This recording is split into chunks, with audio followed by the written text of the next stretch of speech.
what we had lately, at least since this last time, a lot of Moonies. Who are the Moonies? Well, the Moonies are people who don't believe that humans ever stepped on the moon. And here we have them. Those are the Moonies. They say, no, no, it's impossible. We couldn't have gone to the moon. And they come up with all these different theories of why man could not have stepped on the moon. Among them, especially, are the flat earthers. And the reason for that is very clear.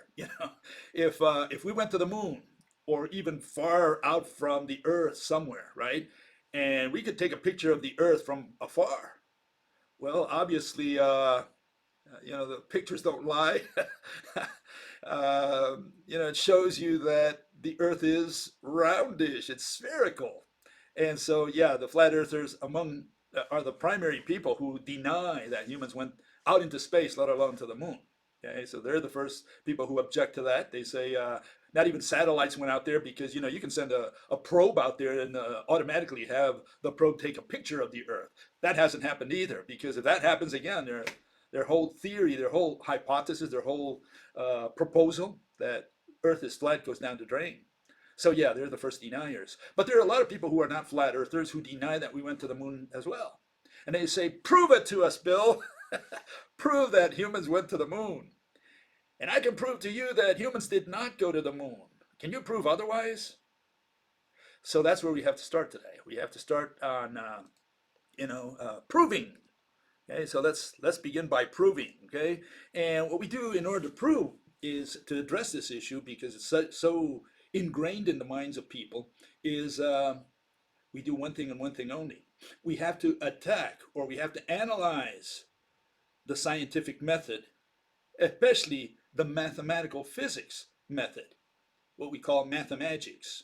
Okay, and so here I can give you an outline of what the mathematical physics method is all about. Okay, and this is where they got all these ideas of prove, Bill, prove that we went to the moon. Okay, and these are the 10 deadly sins of mathematical physics. Okay, we have truth, belief, prediction. They like to do predictions in mathematical physics. They think it's an integral part of the scientific method that they inherited from the 17th century for 400 years now, and the one they continue to vouch for. Okay, this is what they learn in school, and they just regurgitate. They say, yeah, we do predictions. Okay, and so they do an experiment to prove their hunches or to test their hunches. They do a measurement, a calculation, comes out with an equation. They call this evidence. They introduce the evidence in court of law as proof. Once it's presented, we call that knowledge, because now it's converted into knowledge, and knowledge becomes fact, and everybody simply blesses it and calls it truth from then on. Okay, so this is how the so-called scientific method of mathematical physics progresses. Okay, and so what's the issue? The issue is you say, Bill, can you prove that we went to the moon? And the answer is, no, I can't. Can you prove that Napoleon existed and went to Waterloo? No, I can't. Can you prove that Caesar went to England, 2,000 years ago? No, I can't. I can't prove to you that any of that ever happened, that Napoleon existed, that Caesar existed, that Louis the 14th in France existed. I cannot prove any of that. So I can't use that at all. I can't use that as a hypothesis. I can't say, let us assume that Napoleon went to Waterloo. I cannot do that, because you're saying that I can't prove it, so I can't even make the assumption. JFK never happened. 9/11 never happened. Nothing ever happened. The nuclear bombs over Hiroshima and Nagasaki, that never happened. So the question is that what science is about? We simply say that, well, all that's history, and history is a lie, written by the victors, and they all lie because they're all politicians, or who knows, they have some kind of interest. And so none of that ever happened. I will not accept it. Well, hopefully the scientific method doesn't work that way. We have problems with the scientific method working like that. No, I cannot prove to you that Napoleon existed. Okay, so if I'm going to tell a theory of why he went to Waterloo, what drove him to go out there, something called philosophy, history, right? I'm not allowed to do that because, I cannot prove even that Napoleon was ever there. What am I supposed to do? Bring a film of Napoleon going to Waterloo and say, Napoleon, would you mind if I film you so that I can show these nuts in the 21st century that you went to Waterloo? What am I supposed to do? No, you can't prove those kinds of things. Okay? And so I cannot bring to you again Neil Armstrong and Buzz Aldrin going to the moon in 1969. I cannot bring to you. I can show you a movie and you say, well, that was made in Hollywood. I don't even think that Neil Armstrong existed. And so I'm done. I cannot prove to you that Neil Armstrong was a human being that was alive in 1969, and I cannot prove to you that he went to the moon and walked on the moon. I cannot do that in real time. I mean, I can show you a movie, that's about the best I can do, and you can say, well, that's fake, made in Hollywood, and I'm done. I cannot go beyond that. Does that mean we don't accept any of that? We cannot even discuss the issue because it never happened? Is that the way science works? No, in science we don't prove, okay? And this notion of proof is what's at issue. What has happened in, at least in the last 400 years, really further than that, is that the mathematicians, the mathematical physicists, introduced this notion of, or reinforced the notion that already was there, from the days of the Greeks. They reinforced this notion that science is like, a trial. You go to a trial, someone is being accused of murder or of raping or whatever, some crime. And so the person's brought there and the prosecutor has to convince the jury. Not in every country, but at least in some countries, you have like 12 jurors there and the prosecutor is going to try to do what? He's going to try to persuade and convince them that his theory, his version of the facts is correct, is true. And it's more than that. I want you to not only say, well, yeah, it's a nice theory. No. You have to vote for that theory as a juror. You must swear, you say, I vote for that theory. And if 12 of them vote for the theory, it becomes a fact. Now it's a fact. You're a criminal. You're guilty. You go to prison. You get executed, whatever. So it's not just, it has consequences. It's not just the guy says, well, do you like my theory? Yeah, it's a nice theory. No. It goes beyond that. And so this is the way these people treat all this stuff. And they say, look, we're going to prove to you through evidence, through persuasion, through whatever means, through experiments, we're going to prove to you that this is the way the universe works. That's the notion of science that we have today. And so here you see also a little synopsis of what the mathematicians think science is about and what people out there think science is about because the mathematicians told them this. Okay? It says, the issue is persuading, convincing, converting, and recruiting you. So you gawk and you say, oh, well, the scientists or the mathematicians, all these PhDs, they convinced me that something like this happened, like, gravity is warped space, or that a particle can be at two places at once. It hurts your intelligence, but you say, well, what can I do? I mean, if it's all these intellectuals, all these people who are degreed, who studied 10, 15 years at a university, if they say it's true and they all believe in it, well, who am I, little puny me, to counteract these people? No, I have to believe that what these people are saying is true because, they fed it to me. They did all these experiments. Who am I to judge them? Okay, so this is where the problem is. People believe that science is about persuading, about recruiting. And how do you recruit? How do you persuade? Well, you have to convince people that what you're saying is the truth. How do you convince people that you are saying the truth? You prove it to them. And so how do you convince people that humans went on the moon? Well, you prove it to them. So how do you prove it to them? Well, the way you prove it to them, you show them a movie. And they say, I'm still not convinced. I don't think that happened. I think that was all filmed in Hollywood or, in Houston or wherever, in Miami. Never happened. Okay, so we have a problem because maybe if I can't prove it to you, it means it's not part of science. It's not part of the scientific method. I can't use it again as an assumption. Is that what we're talking about here? Okay, and so here's another version of that. This is what mathematical physics does. And they've been talking about proof since the days of the Greek.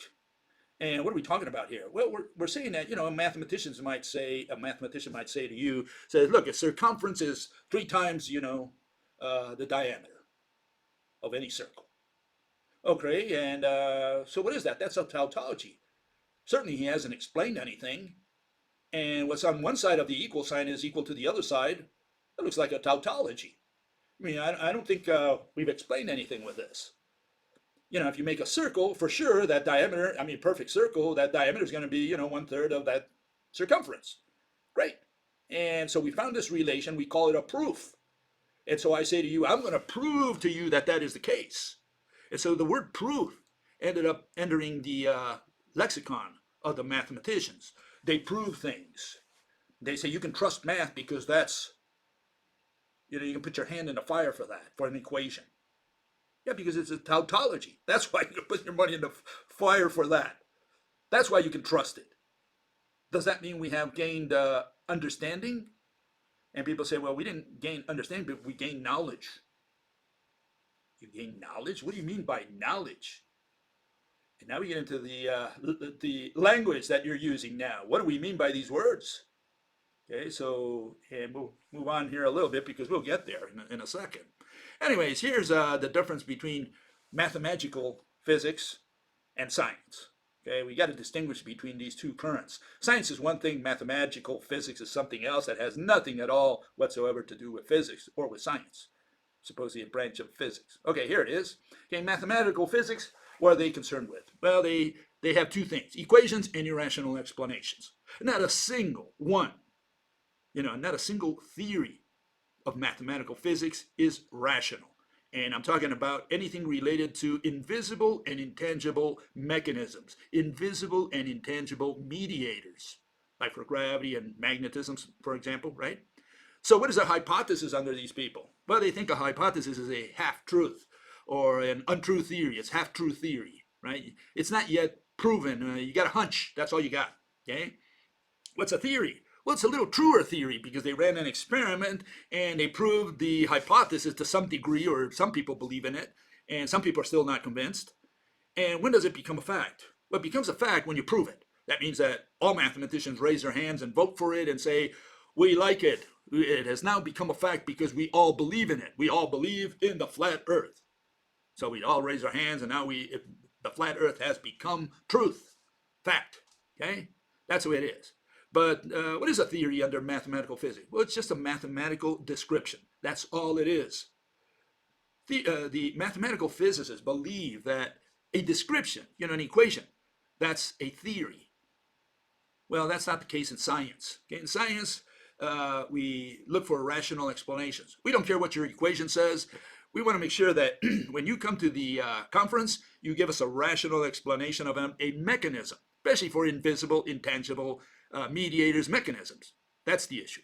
And so in order to give you a rational explanation, we need to have what is known as a hypothesis, which is not a half-truth or a half-baked theory. No, it's the objects, the definitions, and the statement of the facts that you need to present in order for people to follow your train of thought. That's what a hypothesis is.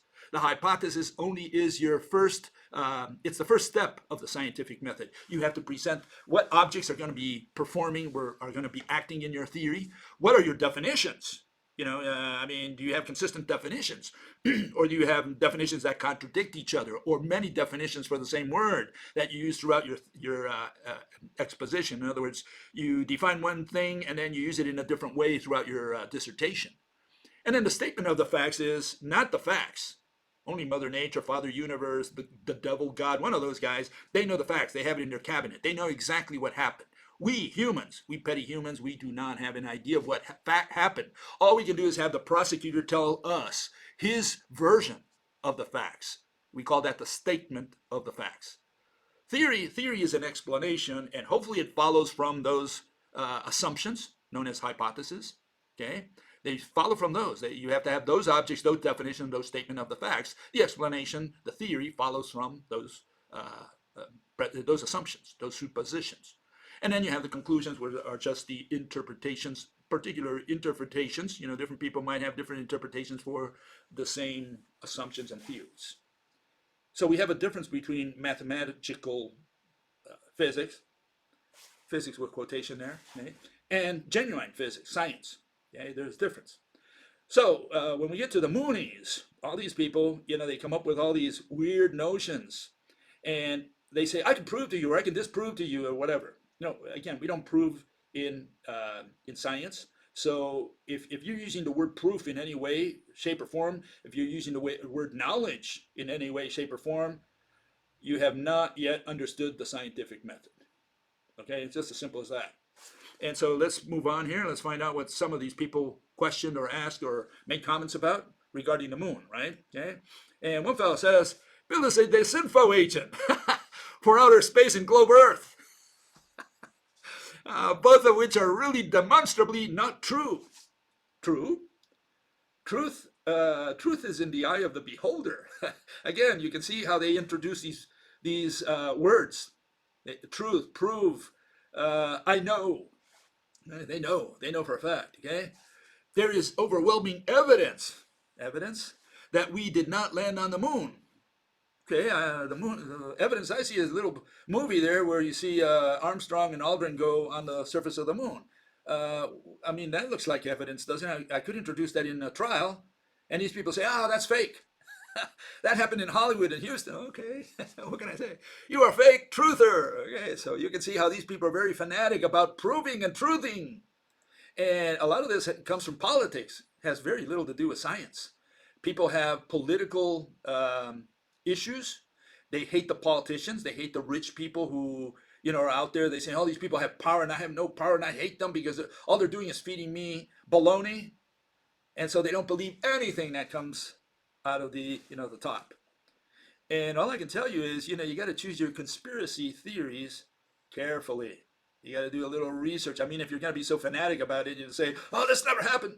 Make sure you read up on it. Don't just say stuff, because otherwise you're going to come out across as an ignorant fool and as an ignoramus. So do a little bit of research. And, the first thing you have to do as a researcher is criticize your own theories. Attack what you believe. If you can do that, it's very hard to do that, but if you can do that, if you can attack that guy in the mirror, his ideas, then at least you have a stronger case. You can say, okay, I've attacked it from every angle, and I can defend now every argument. That's the issue. If you can get to that point, then you're a smart man, okay? Okay, another fellow says, flag waving, shadows in general, and jumping gravity is worth half. There's a lot of footage of weird anti-gravity movements. Whoa. If you answer all of them in a rational, scientific way as you like, I will come to visit you in Frankfurt and offer you a 5-liter beer. Okay, I hope so. I hope you keep your promise, right? Your bet, okay? I need a 5-liter beer. I can do that. I can work with that. I'd rather have that and not a Nobel Prize, Okay, I can do something with that. I can't do anything with a medal, Okay, so here's the answers. Errors of cosmic proportions, the stars in the background, flag wave, gravity jump, shadows cast by astronaut. You can criticize anything you want. The problem is that the more stuff you put in there, the least likely you are going to prevail with your notion that that this never happened, that the moon landings never happened. Because what you're saying is that the people in NASA or Hollywood or whoever, the director of the movie that they showed throughout the 60s, right? That they made so many errors. These guys didn't know anything about anything. I mean, they were such idiots that they forgot to put stars in the background. Oh, that's stupid. And they allowed the the flag to wave, and then the jumping of the astronauts on the moon, that was wrong too. It's the case of the Roman gladiator who in the course of the movie, he's wearing a Rolex watch. And you say, well, that's kind of strange. That doesn't seem right. And if you make an error like that as a director, you're fired. You can't have this guy, go in there with his sword and, fight another guy and have a Rolex watch on his wrist. And when you have too many of those, I mean, you could have missed one. Something that happened, maybe a car in the distance while the gladiators were fighting. Well, take 45, got to change that scene, you got to take that scene out. And you would think that, the people in NASA or Hollywood or whoever made these 1960s movies, 70s and et cetera movies of men going to the moon and going into outer space, they wouldn't have made so many errors. So the more errors you find, the less likely your theory is. So try to find fewer errors, okay? Because I don't think they would have made so many errors. When you find so many errors, something is wrong with you. It's something that you don't understand about physics and about science. Okay, so it shows more on you than on the movie that you've got in front of you. Okay, and another fellow says, but what if they are giving us the errors in the films to clean up their guilt?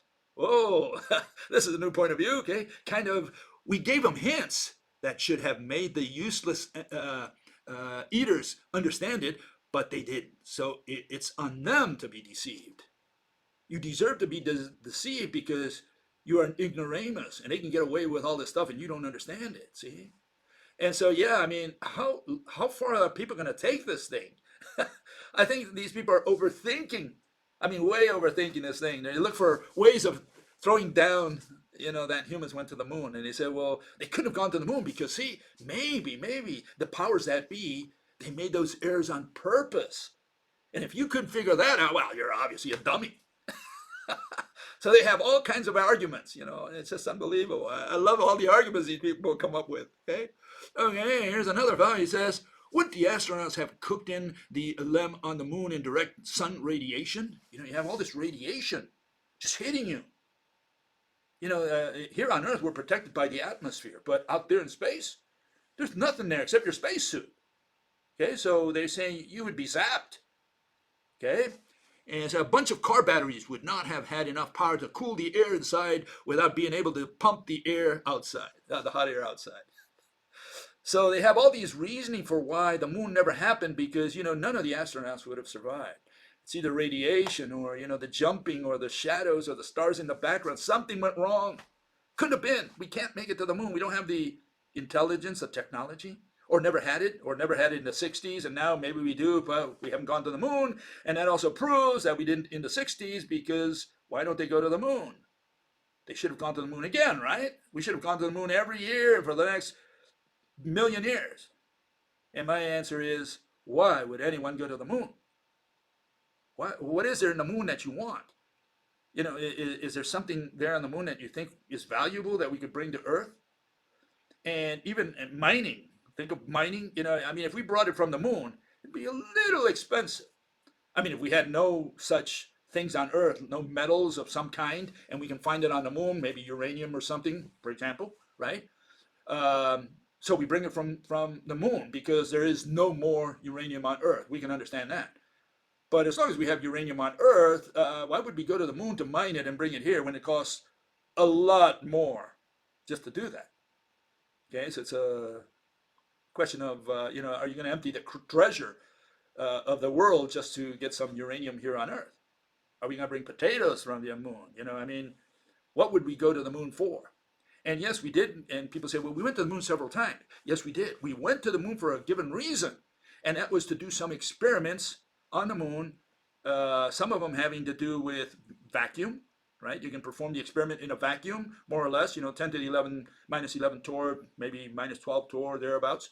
And you can perform these experiments on the moon without having to have a vacuum chamber here on Earth. Some experiments you do want to do on the moon in a natural environment, not have to have an artificial environment.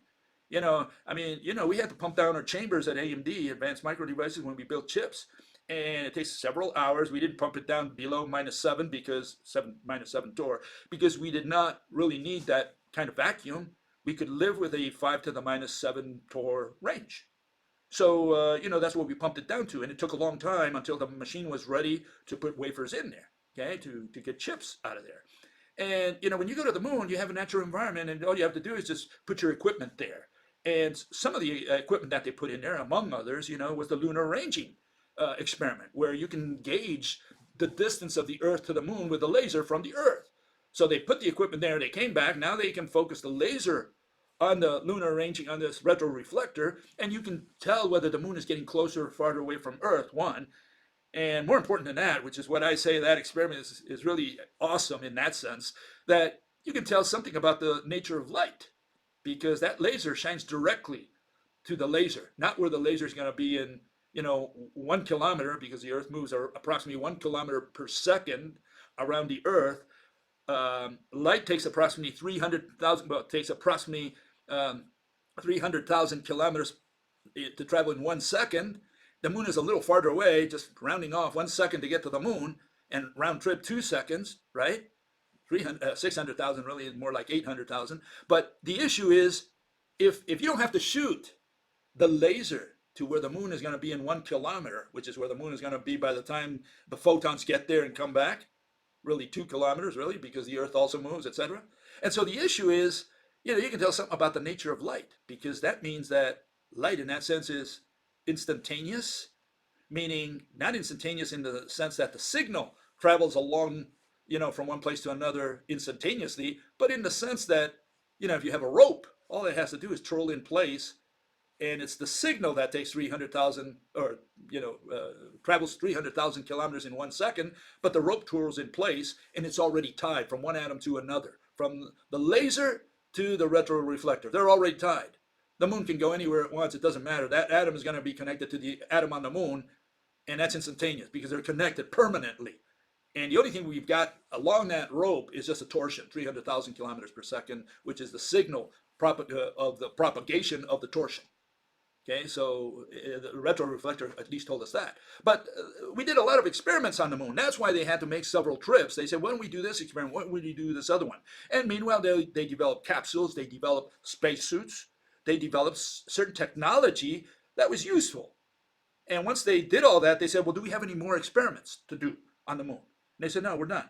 We did almost everything we could think of. Maybe tomorrow they think of something else, fine. But right now, after they did the last trip to the moon, they said, we're done. We don't need to go to the moon anymore. They brought rocks from the moon. They scoured the area. They went through the moon, through wherever they went.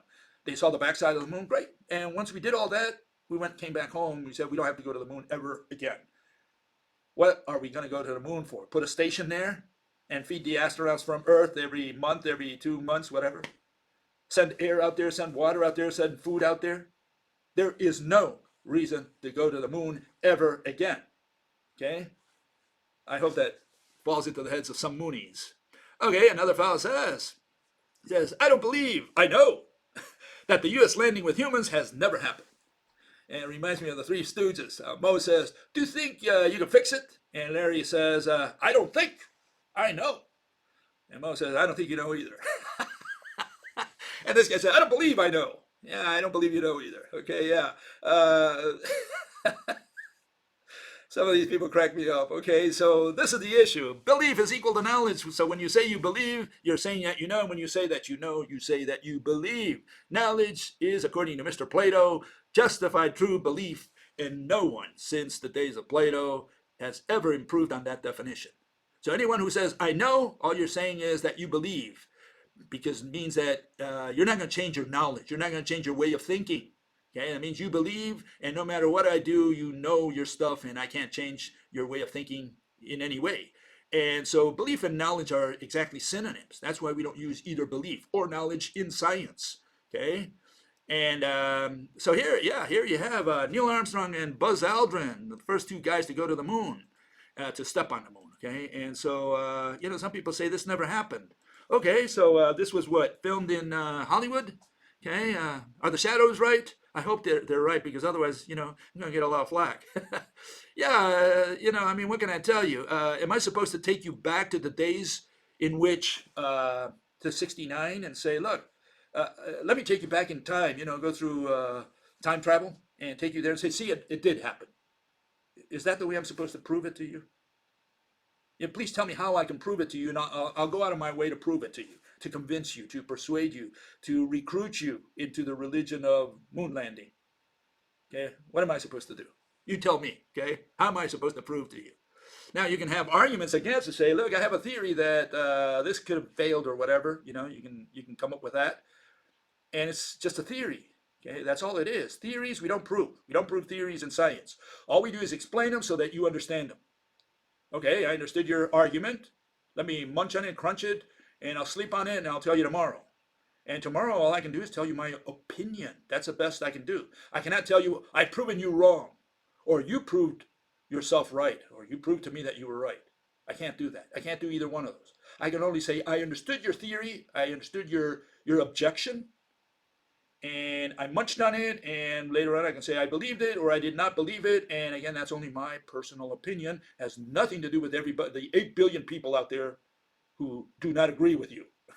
Okay, that makes just two of us, you and me, who now believe in your theory. Okay, that's all it is. Okay, fellow says many ancient books speak of humans who left the earth with alien ships. Yeah, I guess there's a lot of those mythology. They also, all these people also talked about spirits and angels, and with Jesus Christ going up to heaven, coming back and staying 3 days with us, and then going back. Are we supposed to believe all this stuff? Noah's Ark had two of each kind, even two dinosaurs and two pterosaurs. Are we supposed to believe all this stuff just because it's in the ancient books? Some people have this notion that the ancients had knowledge that we lost over time, that they knew more than we do. My poor God. Yeah, this is what some people believe. Okay, a lot of this comes when people who make money off of books. Here's one guy. Okay, his name was Eric von Daniken. A lot of people know him, and he wrote Chariots of the Gods. Made a lot of money selling that book. And this fellow just came out there and said, the ancients received the visits of the ETs, of the Klingons, of the Martians, or whoever. And we know this for a fact because, they couldn't have built the pyramids, either in Egypt or in the Mayan pyramids or whatever. So this guy went out there looking for what? For evidence. And what did he do? He persuaded, he tried to convince you, he tried to convert you, tried to recruit you. That's what he was all about. And since people believe that that's what science is about, a lot of people thought that this guy was selling science, saying, hey, he's a scientist because he came up with this theory that the ETs came to govern us. And then they left for some reason. And they didn't leave any ray gun, Unfortunately, we could have seen the ray gun and say, oh, in the pyramid, in the tomb of Tutankhamun. Found a ray gun in there, say, oh, yeah, obviously, the Klingons were here, They didn't leave anything, not a single bullet, not a gun, not a spaceship, not a piece of, a chunk of, some alloy that we don't have today, None of that. They left none of that. They just left us pyramids, rocks, one on top of the other. Yeah. And a lot of people believe in this stuff because they say, well, the Martians came, they visited us, then they went back. Why did they go back? Why don't they come again? Now we're intelligent enough to understand them. See, our forefathers, they didn't understand any of that. They never saw anything flying in the air, a flying saucer. We at least saw airplanes, and for those who believe in rockets that go into space, rockets, right? And so, we can show these things and we understand them. We've seen them. We've got experience with them. So if the ETs come and visit us now, and bring some flying saucer, we're going to be a little more in tune with what they have there, because we say, well, we have some experience with that. We know we can fly through the air. Our ancients, forefathers, they had no idea. They never saw anything fly through the air, not even a balloon. So bad timing for the ETs to come, 2,000, 3,000, 4,000 years ago. They should have come now. And vice versa, all these people talk about myths, about stories of people who went into outer space or to heaven or to hell, all the spirits flying around. My God, and people say, yeah, the ancients knew more than we did. They swallow all this stuff. They love it's nice for bedtime stories, no problem there. I like to tell them, when my kids were little, I used to tell them bedtime stories like that. In fact, I read a lot of them from the Bible, and they loved them. They went to sleep and they loved them. But to think that they were real, all these stories, for grown-ups to believe this stuff today, it's unbelievable. Okay, another fellow says, you actually gobbling up moronic fairy tale space concepts. Example, a vacuum space with spinning stone balls. Yeah, the moon goes around the earth, saying, are you kidding me? And then again, the flat earthers, they have that, the moon and the sun even going around the flat earth. So I don't know what this person was talking about. I mean, what theory does he have? It has me, at the edge of my seat. I'm wondering if these balls, these stone balls, if they don't orbit and they don't go around, well, flat earthers talk about the same thing. The sun and the moon go around the earth. Up above, you have flat earth and sun and the moon going around. And so, I don't know what to tell. I don't know what this guy is proposing in the alternative. Be nice to know. Anyways, he says, people in flexible suits magically withstanding ultra high vacuum. landing on a magically interlockedly rotating moon on the dark side.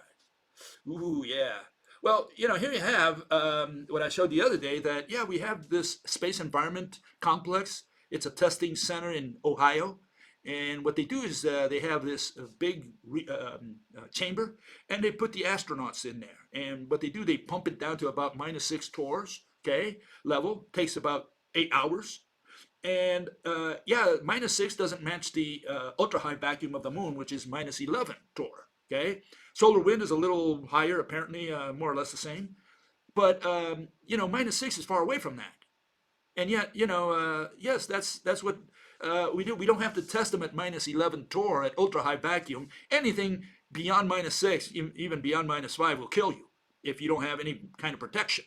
Okay, so yeah, you do have to be suited up, and the suits are made in such a way that you can withstand, the lack of pressure, the vacuum out there.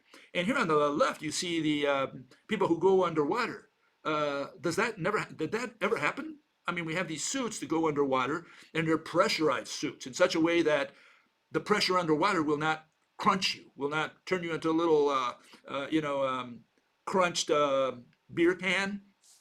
So they have these suits that protect you against the pressure down at the bottom of the sea. And people don't believe in this either. I mean, this is something that you can prove here on Earth. You don't have to go out into outer space. So why don't you think that if this is true, assuming that you accept that, why don't you think that's also true, or possibly true, that a human with a special type of suit that has some protection from the inside can go into outer space and have this protection within his suit? I mean, we're not talking about really such high-level technology here, okay? We're not talking something that's inconceivable. But these people deny it completely. Off the bat, they say, I don't believe in that. And so I don't know what to tell you. I mean, you got to kill your ignorance. That's all you can do.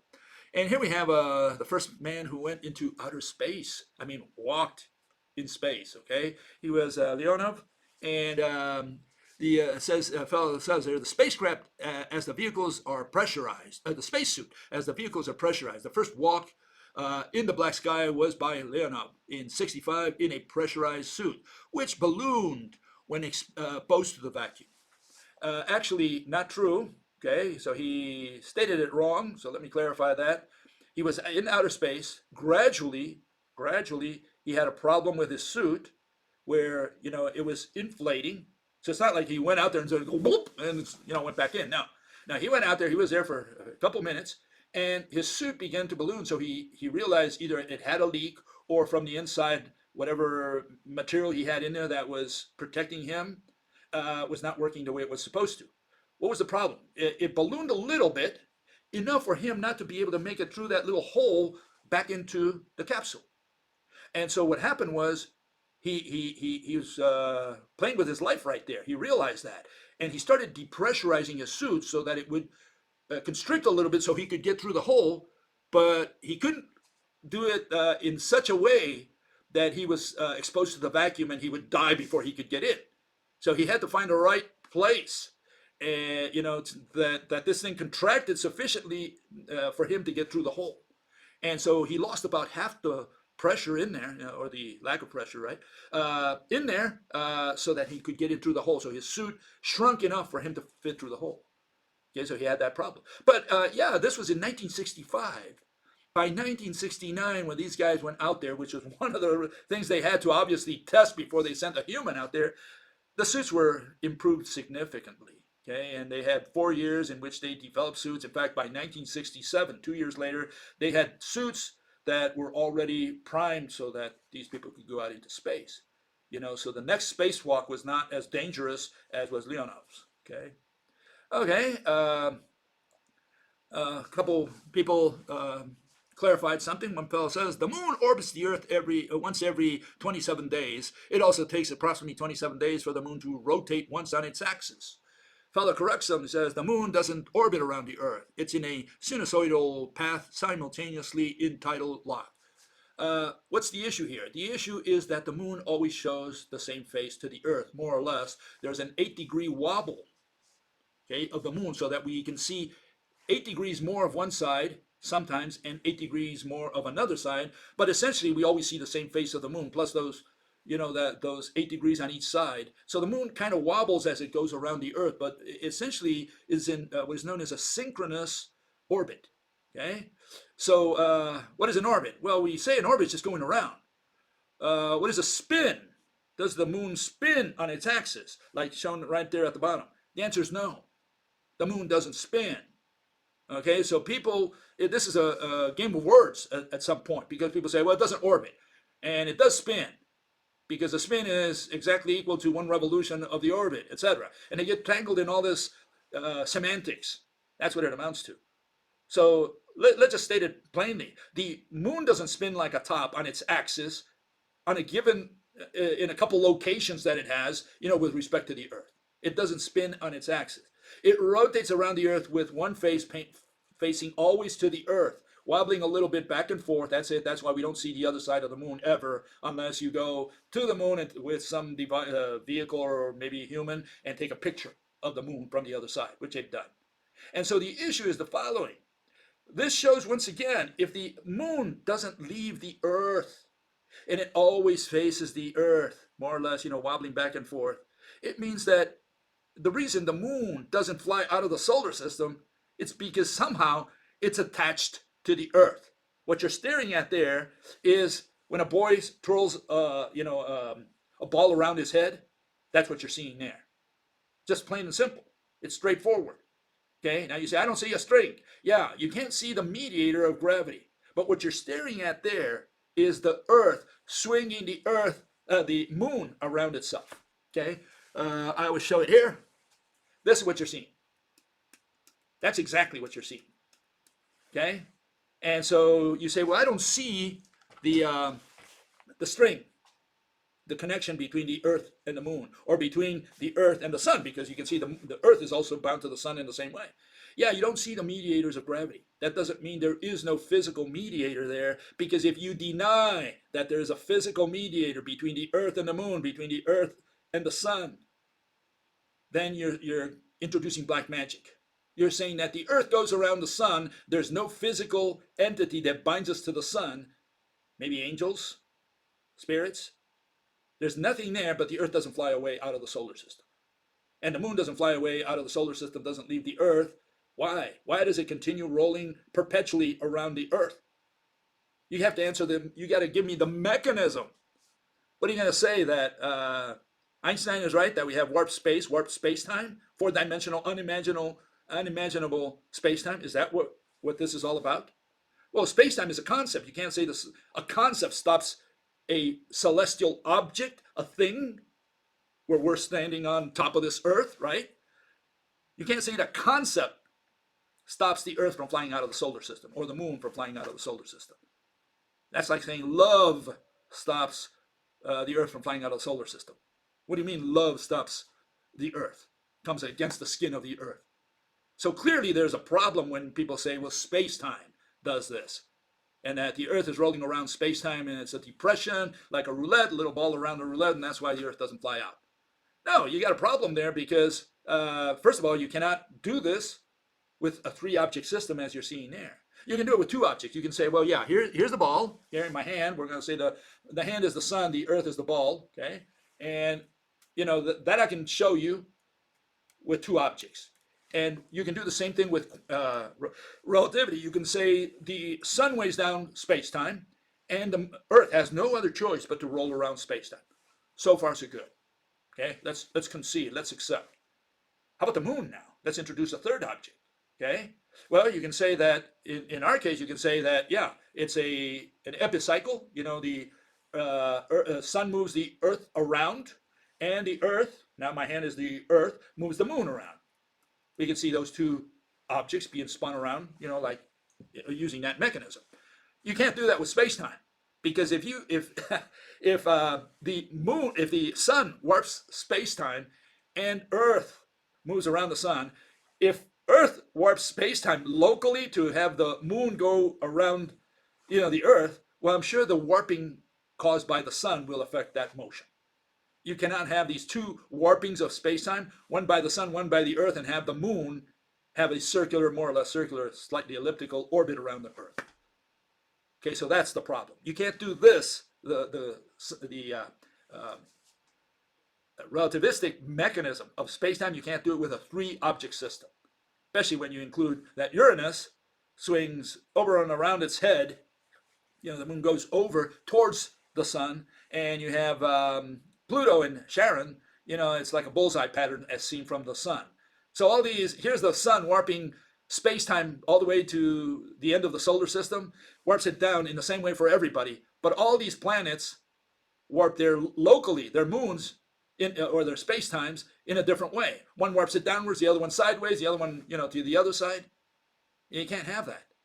They should all be going in the same direction. That's not the case. So this space-time nonsense, you cannot introduce, you cannot explain a three-body system. You can only explain a two-body system with it.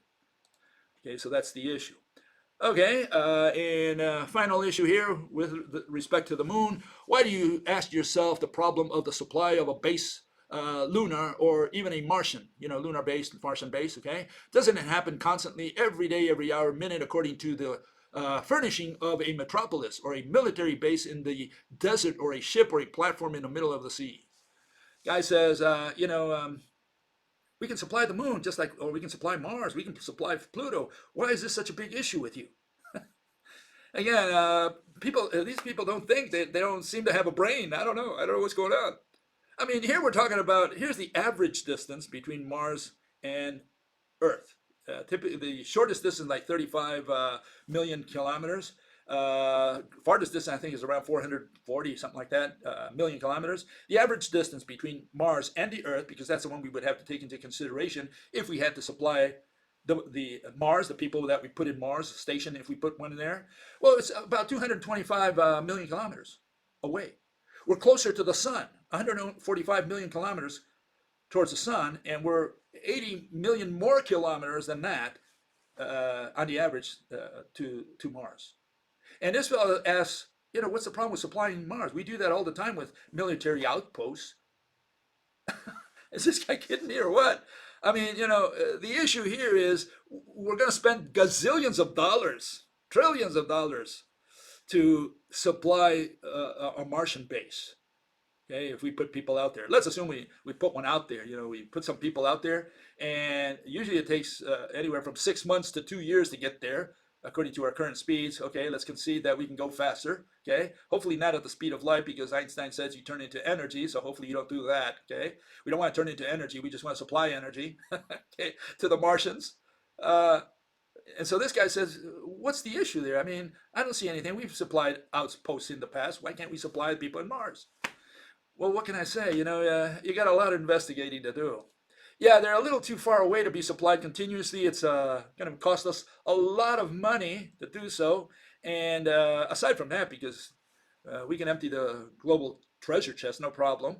But yeah, why would we put some people on Mars? Why would we put a station on Mars? What's the point of going to Mars other than to say, I got here, we made it, we developed this technology that allows us to put people on Mars. We have better spacesuits. We were able to construct a station there by taking parts little by little. We were able to develop all the technology necessary to put a station on Mars. Great, let's pull out the champagne bottles, let's all celebrate. That's different than saying, okay, what are we going to do now? What are we going to use that station for? Are we going to plant potatoes out there or carrots or whatever? Are we really going to go out there and do all this stuff? So what can I tell you? Yeah, no, we're never going to Mars other than to, assuming we get there, right? But if we ever get there, it's just to put our feet there and say we did it. That's the only purpose, just like we did with the moon. We went there, we did it, we're back. Did a few experiments, we're done. We're never going to the moon again. I mean, no purpose for going to the moon. That's why they haven't spent any more money on those projects. Going to the Mars is just a goal, like a dream. Let's get there. Let's see if we can do it. Let's see if we're smart enough. We can develop that technology. Great. Once we do it, we're done. We only do it once, and that's it. Then we scrap the project. No need to go to Mars. We're not going to evacuate Earth. We're not going to, all the people. We're not going to colonize Mars. The only purpose of Mars is just a little experiment, lab experiment, where we say we did it. That's it. We were able to do it once. No more than that. No vacation trips to Mars like Elon Musk is thinking.